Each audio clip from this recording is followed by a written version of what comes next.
មានក្មេងម្នាក់ឈ្មោះអាតៃឬក៏យុវជនម្នាក់ឈ្មោះអាតៃហើយហៅគាត់តាំងពី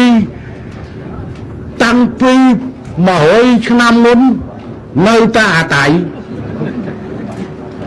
បើគិតមកដល់ឥឡូវគាត់អាយុ100ឬ200ឆ្នាំហើយនៅតាអាតៃអញ្ចឹងគួរតែហៅទួតតៃប៉ុន្តែសុំទោសណាបើសិនមានការខុសឆ្គងអីព្រោះសម្ដីនៅក្នុងព្រៃភ្នំគាត់ថ្មតែងតែត្រូវមានតំណងបន្តិចហើយការវិនិយោគនេះ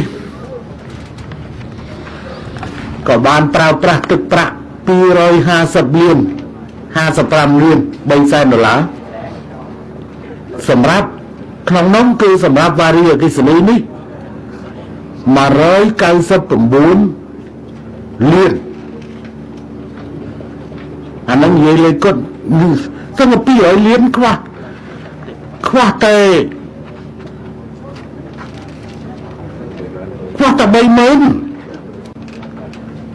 199លាន9សែន70000ខ្វះតែ30000ទៀតក៏200លានឯសម្រាប់ការសាងសង់បណ្ដាញ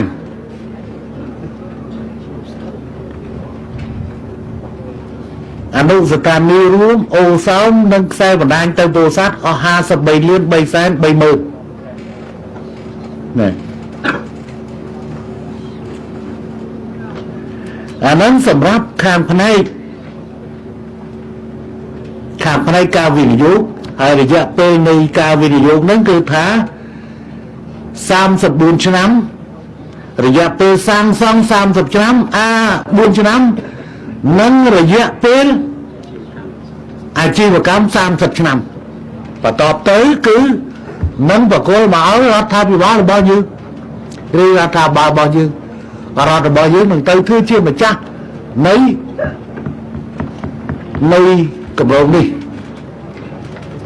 អញ្ចឹងនឹងក្លាយទៅជាទ្រព្យសម្បត្តិរបស់កម្ពុជាវិញដដែលអានឹងគេហៅរូបភាពវិនិយោគតាមរយៈកសាងដំណើរការនឹងទីដែលគេហៅថា BOT នោះ Build Operate and Transfer សម្រាប់ផ្នែករដ្ឋវិញគឺយើងត្រូវដោះមីនលើផ្ទៃដីចំនួន54លាន136,321ម៉ែត្រការ៉េ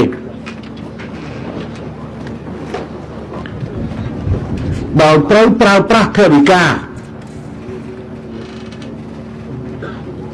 សំទោសគឺថវិកាដាក់ឲ្យខ្ញុំនេះគឺវាខុសពីថវិការបស់ឯងបានគិតឈន់មកឆ្ងាយពេកទៅប្រើប្រាស់ថវិកាដល់ទៅ54,000លានស្មើនឹង13លានដូច្នេះថវិកានេះនៅមានការសង្ស័យកែលោថវិកានេះយកពីអាក្រុមដោះមីន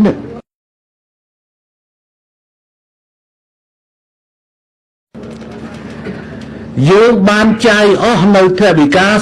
30,000លានជាង30,000លានស្មើនឹង7